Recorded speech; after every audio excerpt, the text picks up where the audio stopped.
Welcome to Beyond the Glory with me, John Walland, the podcast where big names become real people. Join me as we peel back the curtain on sporting legends, their wins, their wounds, and the stories they've never told. This is where heroes get human.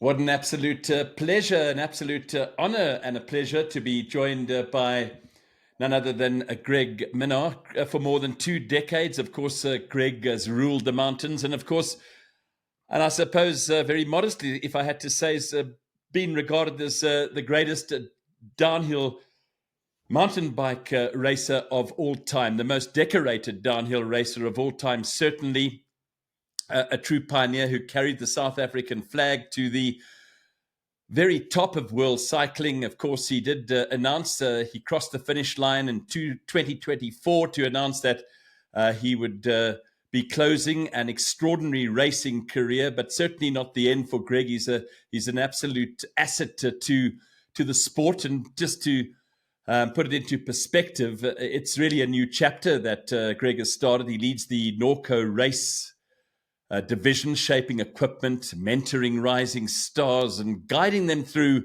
to the next generation through the source of a youth development team, from champion to mentor, from the track to the future. This is the story on Beyond the Glory with Greg Minnaar, an absolute legend right here with me, John Walland. Lovely to be able to catch up with you, Greg. Thank you very much indeed for your time. Certainly has been a very busy time for you as well. The fact is that you keep on going and you keep on giving back and doing well. Welcome. Hey, John, thanks a lot for having me on the show. Oh, it's a great pleasure. Greg, what are you up to now? Tell us a little bit about what you have been involved in. I know that it's been a heck of a lot of stuff that's been that you've been involved in. I mean, let's have a look at that last World Cup downhill race. How did it feel knowing that this was the final run of your truly competitive career?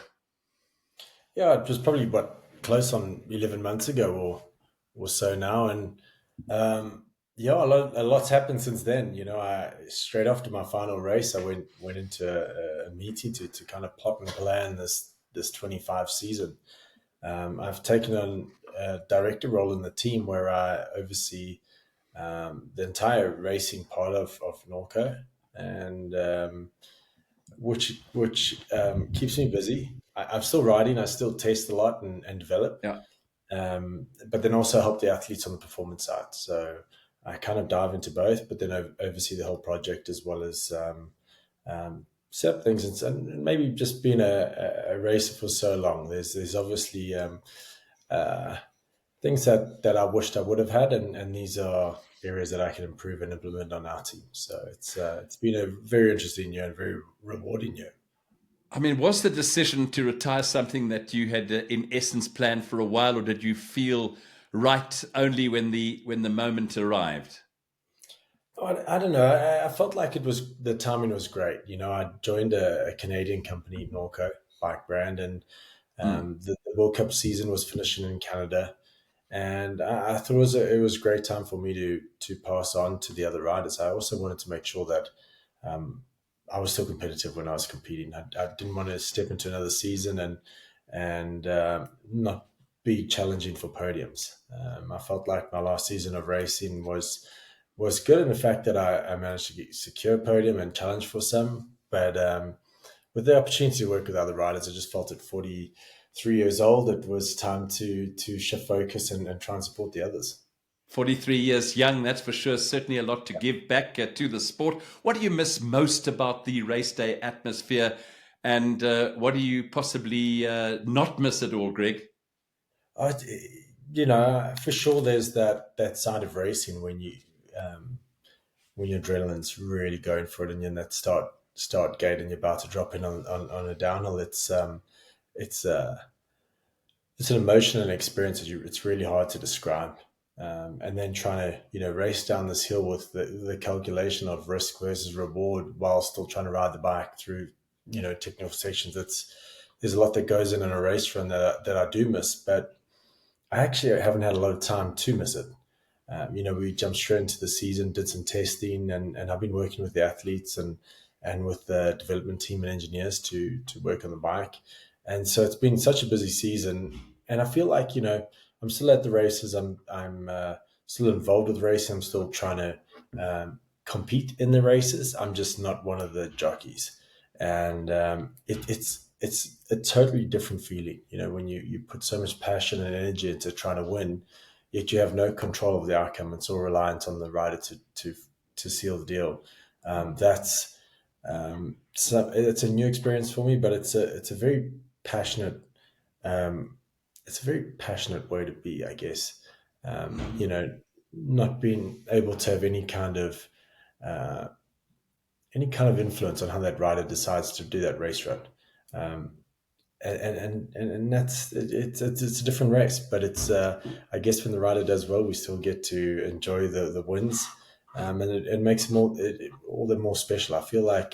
Um, I feel like a deeper connection and emotion to racing. I think if any rider had to experience putting all this effort and all this um, passion into trying to set up a rider to win, and then be the rider themselves, I think that they'd find a different appreciation for it.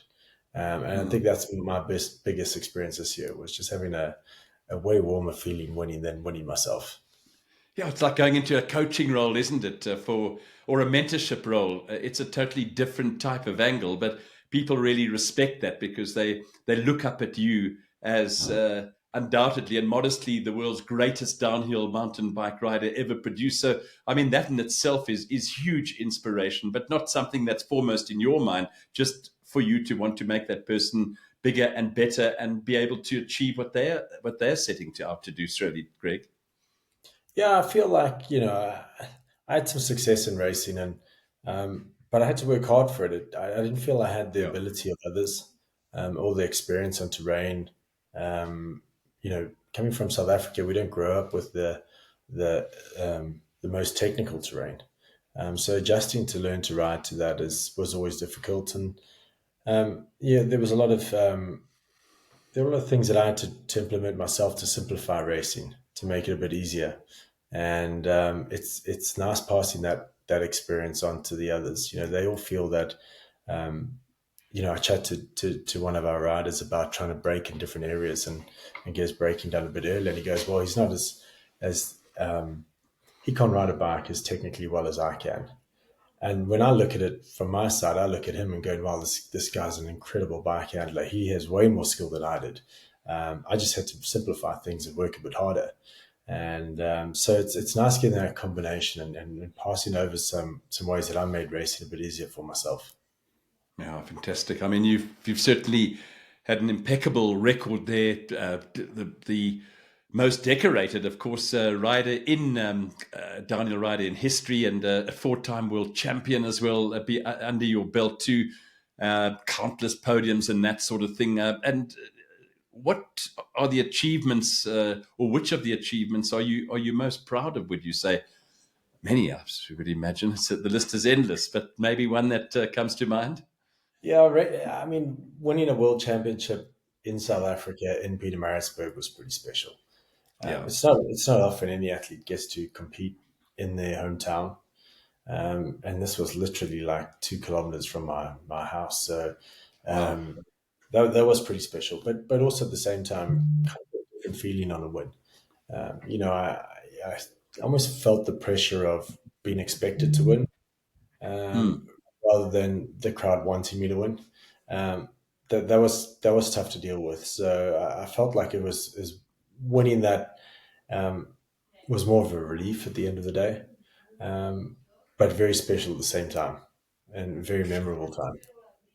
How did it all come about? I mean, so often at school and that sort of thing, we go into a certain direction. We hear of so many good athletes who actually only come to the fore later on in life. But when did you discover your talent? At what particular stage, and how was it nurtured? And who was behind you, and who gave you that inspiration? Obviously, a lot coming from yourself as the person you are in terms of taking up that challenge. But maybe you just want to elaborate a little bit more on that. Yeah, I had I didn't really start on mountain bikes. I had a very different start. My dad was very involved with starting BMX in South Africa. Mm-hmm. And I think I was probably 3.5 years old. He put me on a Wow. BMX to try and rip around this track, and I couldn't make it up any of the jumps, so I really wasn't that interested. But growing up, I always saw pictures of my father on motorbikes. Oh, And nice. so at 4 years old, I started racing motocross. And I raced till I was probably about 12 or 13. And for some unknown reason, my dad had retired. Um, he worked at sales at Coca Cola, and he retired and somehow got involved in a bicycle shop.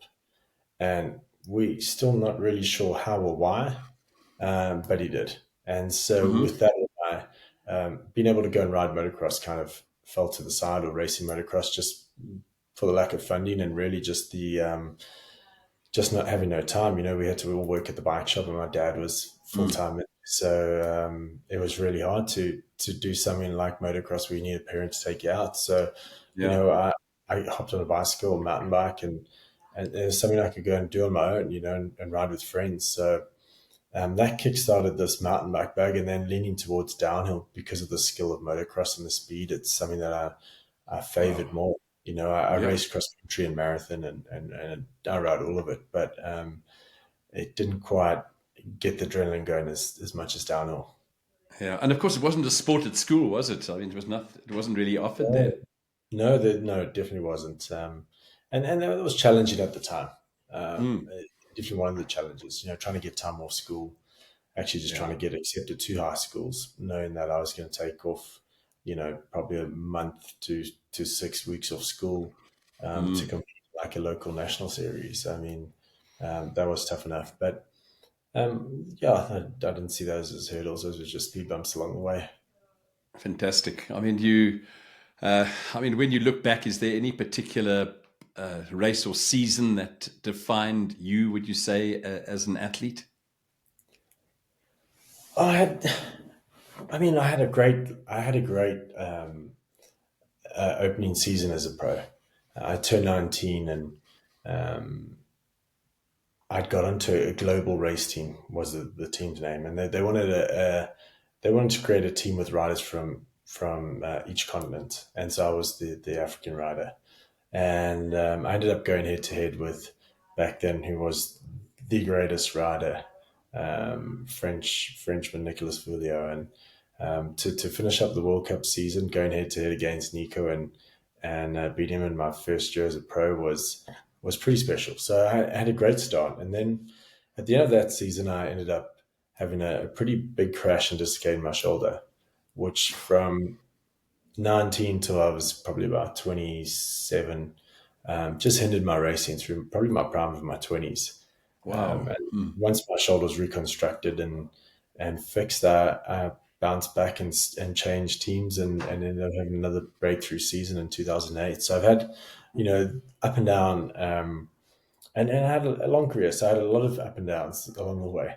And I was very blessed to be able to race in a sport like downhill for 25 years. So Wow. yeah, it was a good push and a good career. You've overcome so many hurdles, but how did you overcome? I know that you injured your shoulder, and I don't think there was anybody who was particularly qualified, Greg, to address that issue and to sort you out. But you kind of hung in there in a big way. I used to think, your I mean, your shoulder used to pop out, didn't it? I mean, at some stages you had to pop it back in, but it wasn't actually cured. And I can imagine the pain. And notwithstanding the fact, when you think of how daring downhill racing is, I mean, you probably like an athlete who has an injury are wanting to protect your left knee because you know that's sore, in your case the shoulder. But how did that impact on you, and how did you adapt and get through one particular hurdle like that? Wow. Yeah, it Physically. was it was it was tricky. I mean, the early Mm. 2000s, they didn't really have a lot of procedures to fix the shoulder that were successful. And so I remember chatting to a whole bunch of motocross riders, and we're kind of I guess our sports kind of align in some ways. And, we had some friends that would go and have these surgeries and just not be able to recover from it. Yeah. And it didn't really fix the problem. So it was until a Gareth Swanepoel, a South African motocross rider, found this doctor in Rosebank. Um, Yes. that was the first surgery that I'd heard of throughout Europe, the US, where someone had their shoulder reconstructed and had returned back to like motocross and not have another issue. And Wow. so it was a struggle to get in, but I managed to get in and Yes. shoulder was fixed, and that was it. So touch wood. Right now, it's been good ever since. But yeah, it's just one of those things that had happened, and I look back and go, well, could something have been done? And there wasn't really a procedure to fix it back then, a successful procedure. So yeah, I just try to push through, and my shoulder would dislocate mid race, and I'd swing my arm until it went back in and keep going. So I guess through that period, I was a bit disappointed. There were a lot of near wins that ended up being seconds and thirds, but I guess that's just a part of it. If you stretch out any career in any extreme sport to 20 years or 25 years, you're going to have some stories to tell. Sure, that's for sure. Are you still in communication with that particular orthopedic surgeon at Rosebank? No, he was pro. Hey, you can imagine Mm. a doctor in Rosebank. It was in and out. I forgot the guy's name, but we were actually talking about him the other Mm. day. But yeah, it was. Yeah, he didn't It mess wasn't around. Clive Noble, wasn't it? Was it Clive No, Noble? no, No, didn't matter. wasn't. I'll think of it. I'll think of it. Yeah, no, it's If okay. it That's needs fine. to, I'll just scream it out. But at least you, and I can just imagine. I mean, you know, so many aspects of your life. You've seen many, many doctors at the end of the day, but at least they kind of helped and got you back on track. But I guess it's also quite daunting because, like you said, there's so many people that that go in for surgery and never make a comeback. But I mean, it's really credit to you for being able to go for it, having the guts to go and have the procedure and believing in the particular surgeon, and then coming back and getting back into the saddle and achieving what you have achieved. Really awesome stuff. When you look back, is there a particular race or season that defined you, would you say, as an athlete? I know we did kind of speak a little bit about that. We touched about that as well on that. But do you kind of hope that your fans and future riders, how would you like them to remember you, as a competitor or as a person? Yeah, just to bounce back onto your Mm, topic. I mean, if we go back into the injury, and it really wasn't a choice. You know, yeah. at my shoulder at the end of 2007 season, I crashed midway through a race run, Sure. and my shoulder dislocated posterior. But I got up and kept racing. It was world champs, and this Mm, competitive and this competitor inside me just was like, get up and keep racing. So I did. And I finished fourth, just missing out on a medal. But sure. when my shoulder was still dislocated and the scapula had Mm, broken, so I had this like winging fin up my back. And mm, a friend of mine, David Lehman, was there, and he like, as I came out the finish, he was like, oh, bad luck, and kind of hit me on the back. And he was like, shit, we think there's something sticking out your back. You need to have a look. And I was like, I mm, can't really see. So I got my shirt off, and my whole scapula had broken and was pushing out. So um, I didn't really choose to go have the surgery. It was something that I had to get done to mm. fix. So, but Well, I think that really goes into the next question of defining me. I think yeah. it's gonna be really hard to kind of shake the competitiveness inside. I think that's gonna be the headliner that's really I would say defines me, and kind of defined my career too. I felt like whenever a new competitor came in, I would readjust and try and find weakness in myself to improve Mm, and go back at this person and get back on top. And it's that same competitiveness that now drives me with the athletes. I've called athletes back out in the rain after a test event to do some more testing because I could see that they were not feeling comfortable and they weren't happy with the times that they put together. So I guess they appreciate that the effort goes in, and my competitiveness is driving that. So I don't know. I think that's going to be hard to shake. Visit iconx360.co.za and let's elevate your brand together. Empowering icons, multiplying impact. Sure.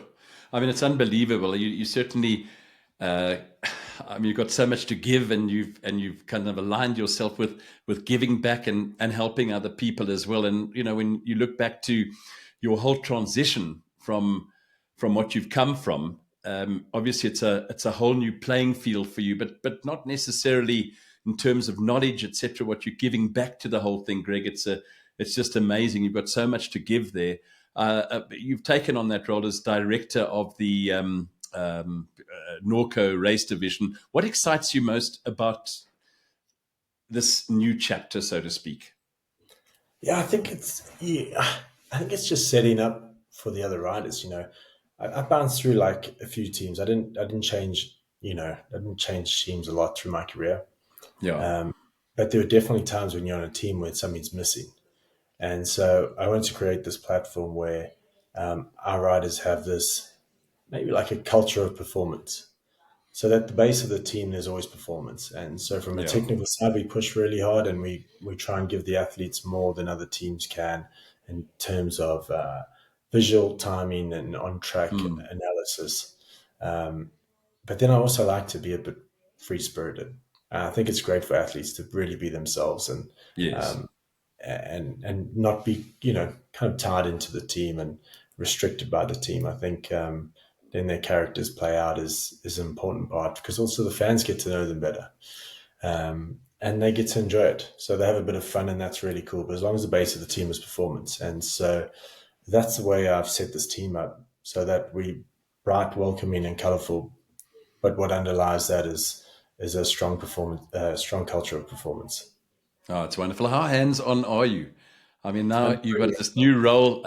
It's incredible. I mean, it's quite kind of different in a way, isn't it? I mean, with engineers, when it comes to developing bikes and equipment, I'm sure you just feel quite comfortable and at home in that new role.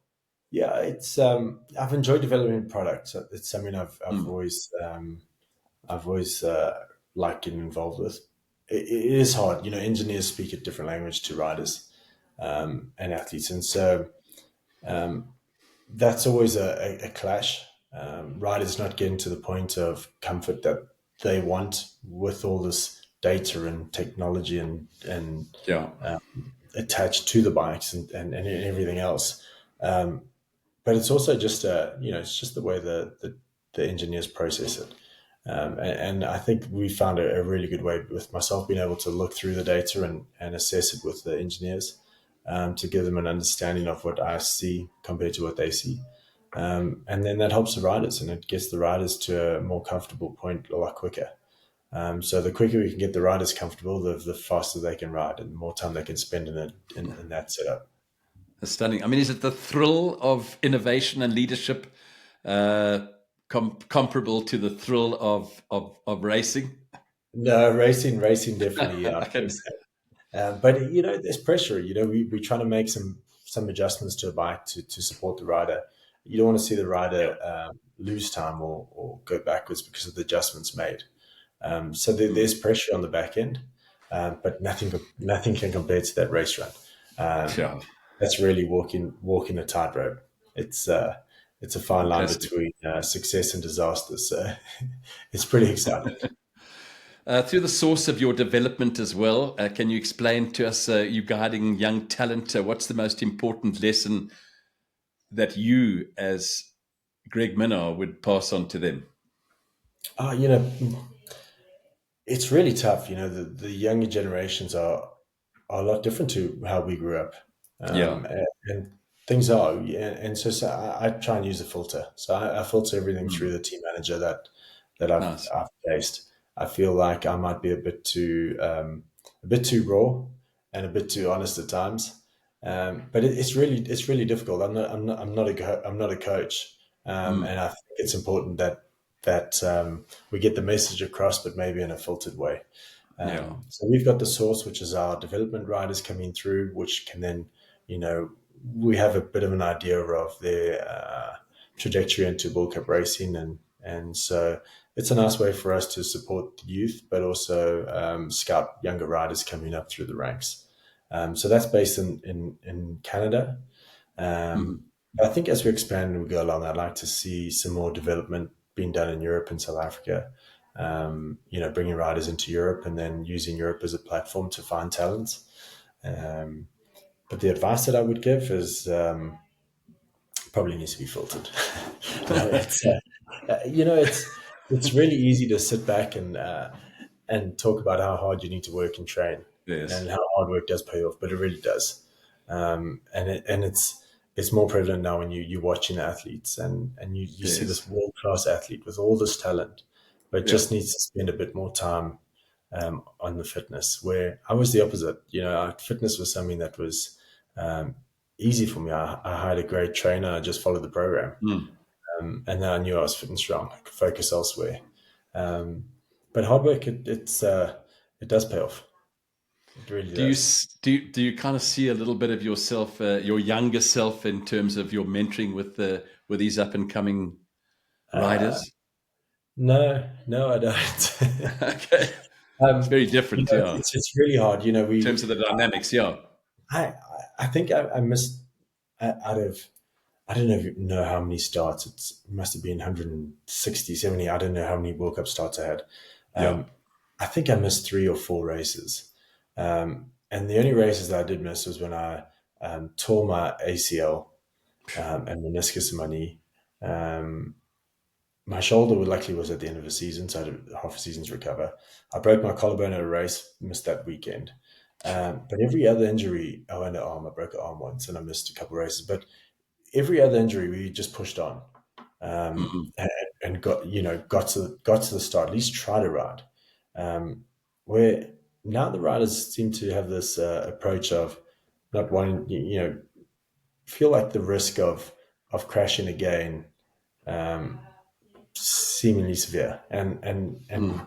maybe creating more of an injury than what they've got. Where that wasn't even in my mind. I was all about trying to race and be on that start line. Mm. I wanted to compete. I didn't mind that I've just had a surgery on my thumb 2 weeks ago to join a tendon that had snapped. That was just a part of it. Nothing was going. I really had to be severely hurt to not start. But Sure. that doesn't really happen these days. Mm. I mean, you look at our sport in general, and you look at how, as a South African nation, how we are so absolutely fanatic about our sport, aren't we? And losing is just not something that we take lying down. We get knocked down, but we get up again. The Chumbawamba song. It's just, Yeah, isn't it lovely? Do you have to see that in South Africans, Greg? Something you've yeah, experienced? we're a resilient nation. We've had a lot Yeah. thrown at us throughout the years, and Yes. we keep going on. There's there's definitely something special in our water. Yeah. If you could change one thing about sport moving forward, what would it be? Um, Change in what sport? My sport or sport in general? Yeah, just in general. I mean, is there anything you would I don't know. change? I I mean, what think role do you think South Africa and Africa as a whole can play in the growth of mountain biking I'd love to see it grow globally, more. I guess. Mm? We've seen Mm. South Africa had a bit of a growth spurt, and I think it's gone the other way in mountain biking. It's really tough for South Africans, and especially South Africans. It's a long way to get to Europe or the US to compete. So you got guys like Geordie and Drickus, and Mm. these guys are doing amazing things on the world stage. So it is possible. It's not impossible. Sometimes we have the mindset of being impossible, but it's always tough when you see politics getting involved in sport. Yeah. I was just watching the Vuelta cycling tour here in Spain, just not far from here, and you know, politics have got involved there, and it's the stages are being cancelled, and riders are feeling Yeah. really threatened. That to me shouldn't happen. Sport is a very unifying activity, and it's great, and we should continue that route and not bring politics into it. Yeah. I mean, you've seen a lot of changes as well. I mean, how different is it now to what it was when you started? Quite a lot. Oh yeah, A lot of completely changes. different. Yeah, I mean, just the scale and the size of mountain biking is Yeah. really changed a lot. You walked around a pit area, you used to see 4 or 5 big trucks. Now you've got 25 massive trucks with big teams. Mm. It's a way different beast. But that I guess with all the different media channels now, we were talking about, I've got two young Canadians, Gracie and Lucas, with me in Yes. Andorra. And we're talking about, growing up without social media and the media we have today. Yeah. You had to print media. And as a South African, Mm. trying to get global attention in the media was really hard because you didn't know the Mm. journalists.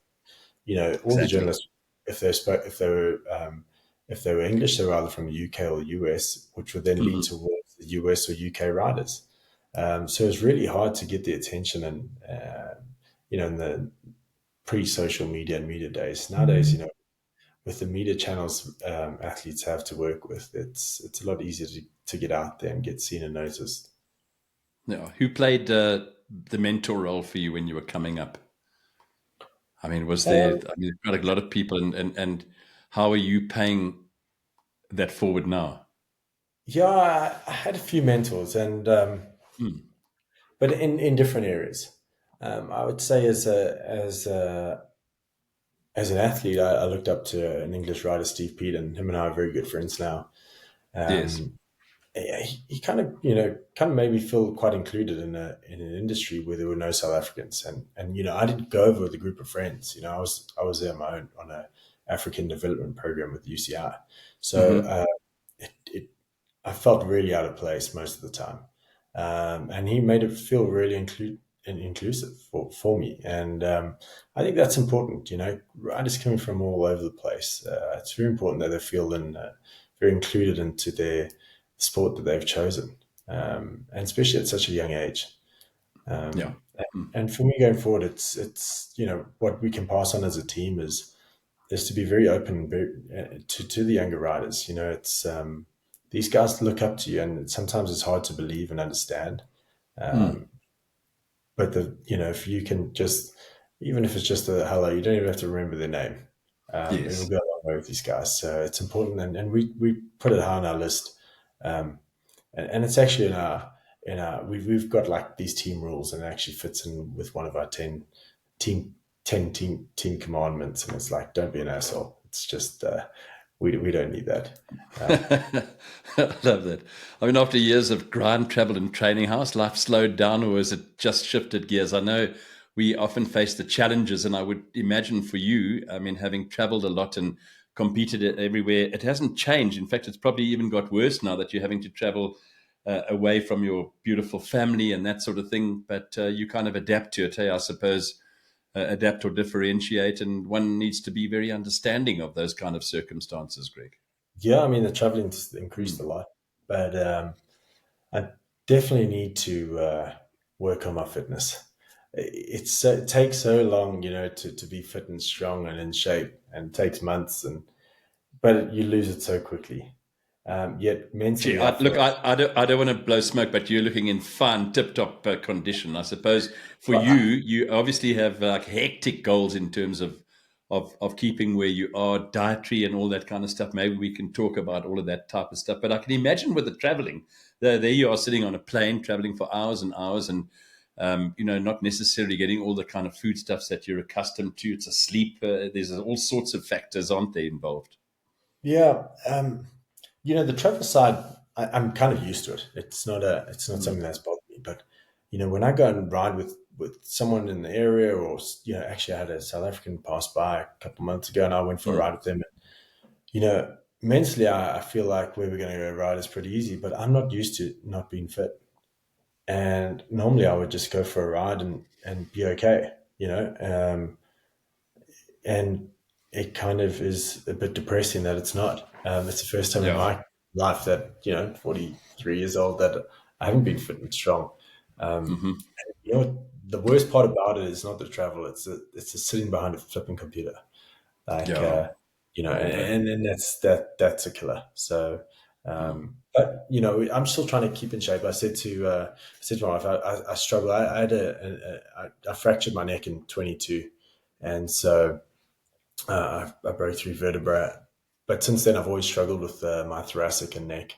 And so the travel and just in a computer actually just tightens me up. And I just said, I Sure. felt so much better when I was more, doing more mobility. I'd be stretching Mm, and going to the mm. gym and out on my road bike. And now I'm like behind a computer, and I try to go to the gym, and it's like once a week.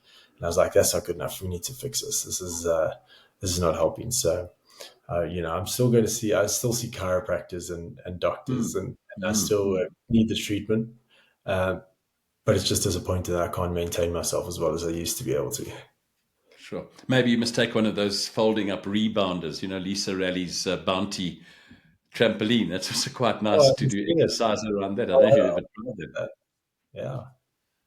It's just something different, I guess. But I would imagine that, walking and that sort of thing, swimming, have you also sort of thought of doing No, something? Not your cup of tea. no, I go for a run. I did a lot of Nice, rehab nice. uh, running. I had a very bad limp um, when I tore my ACL and meniscus. Mm, mm, I mm. did my rehab. There were a couple injuries. I had a compartment syndrome in my left quad, so I had a fasciotomy, probably like 40 centimeter slice down my left Sure. quad, and so there's a lot of nerve damage to my hamstring anyway. And so having ACL and meniscus Mm, mm. replacement there would just didn't really the weak hamstring didn't really help, and the nerve damage there just didn't really let the muscles fire. So I had a bad limp rehabbing through cycling, and so I decided to start Mm. running to just strengthen my knee, um, and so now I enjoy. I go out for a little 10K. Well, I Yes, say that the last time I went was 3 weeks ago, but I'm due for one before I travel again on Monday, so probably sure. go out tomorrow. Greg, I suppose, we look at cycling, for example, and there's always, the cyclists who maybe get to the end, and not that would never happen to you in a long, long while, being 43 years young, but also nice to know that you can progress to an e-bike or something like that, if you, Yeah, e-bikes are fun, eh? And yeah, yeah. it's not for unfit guys or old guys. No, no, I For me, agree. an e-bike's a bike that gets you to the place that you really want to go ride from. You know, Yes, yes, no yes. I like the hill. way you put it. You don't turn around from any hill. You just go straight up. So I love e-bikes. I mean, through Yeah, lockdown, I probably did about 800 or 900 Ks on my e-bike. I absolutely sure. loved it. So Our, yeah, e-bikes are great. It's our an young, assistant, not a free hey? ride. Yeah, our It's a young son. Sorry, free ride. sorry, you were saying? Oh, I said it's an assisted ride. It's not a free ride. Yeah, yeah, I like that. I like that. Our young son, he was 17 at the time. We went to a resort and we didn't take our bikes with us. And they said to us, no, we've got e-bikes for you. So we got onto the e-bikes and he actually loved it. He said, no, he wants that. I said, no, you're going to wait a long time before you get an e-bike. You started with a normal bike. But they were really nice. I must admit, I enjoyed them. Oh, they're good fun. Really good Yeah, fun. good, good, good fun. What talking about keeping fit and all that kind of stuff. Do you have any preferences in terms of your diet? Do you have do you enjoy your braais and that sort of thing? And do you Oh yeah, anything? yeah. I actually had a bright last night. Oh, Um, nice, yeah, love it. it's we Nothing have wrong to. with a braai in the week. No, no, no, no. We do it as much. Well, here we as soon as the sun's out, we braai. Love it, It love can it. be pretty cold here in Andorra, but no, I try and eat generally quite healthy, um, and I probably have more desserts now than I did when I was racing. Yeah, Um, but I think it's about to but change. why not? You've deserved Well, it. I can see it really packing on now, and it's not the right time for a dad bod. So I need to get on top of that. Tell us about your lovely family. My wife is here. She's actually doing a Spanish lesson in the living room right now, and Hmm. so yeah, she's trying to adapt, to the travel. We live in Andorra. We still come back to South Africa to visit as much as we can, and we still got our bike shop in Pietermaritzburg, and all our families in still in Pietermaritzburg. So yeah, we try and visit it when we can and stop in, and we miss it. We wish the World Cup kind of visited South Africa a bit more, but Yes. we need a place in Europe, and most of the racing's in Europe, so it makes sense for us to be here. Um, so yeah, that's us just living Love between it. the airports and traveling a lot.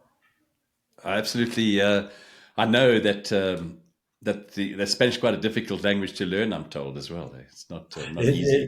it, I haven't tried. I haven't tried. I mean, I can order a few things and get by really um, Yes. basically, but she's struggling with the lessons. She Oh, it's says okay. it's And food wise, you have nice salads. Besides the braais, you have. I'm a steak person. I like steak. Ah, yeah, good. That's my go-to. Yeah. Mm, mm. My wife makes a good salad. Lovely. Yeah, it's been fascinating chatting to you, I must admit. I mean, Yeah. I mean, I look at years of the ground travel and training, we've spoken about that, but away from the track, um, there you are living in Spain, coming back to South Africa, seeing the family as well. Is there anything else, maybe in conclusion, that you might like to chat about? I think we've covered most facets of you Yeah, and I'm what a little you've bit achieved. strapped for time. We've actually got a chiropractic appointment pretty soon. Ah, have So you? Okay, yeah. So it's we, really, with all the athletes being here in Andorra, yeah. there's lots of, I've got the benders just living up the road from me, and Oh, do you we've see got a Brad and yeah, yeah, yeah. No, nice. we spend quite a lot of time together when we're in Andorra. But Ah, with all the athletes, it's really hard to get into the good chiropractors and physios, and so they're really strict on the time. So I've got a 12 o'clock, oh, and if you miss it, you're absolutely late. But yeah, and they just won't. And now, obviously, I'm not yeah. competing. I'm not really a flavor of the month. But it's we've got like Dakar guys and rally drivers and Nice, nice. so it's a great community for professional athletes. But man, when you need some body treatment, it's really hard to get in. So Well, Greg, I've got may you that's continue my to go from strength to strength, and I just want to thank you for your time and to no, you and thank your you, John. wonderful Thanks so family. much. You take good care, and I'll let you know when we're going to be broadcasting this. And yeah, I look forward to keeping up with you and hearing about your exploits. And I know that you'll always continue to shine in whatever field and whatever endeavor you embark in. Thank you so much, Greg. Thank you, John. Thanks a lot. Thanks for having me. Catch more conversations with sporting greats on band.link/beyond glory.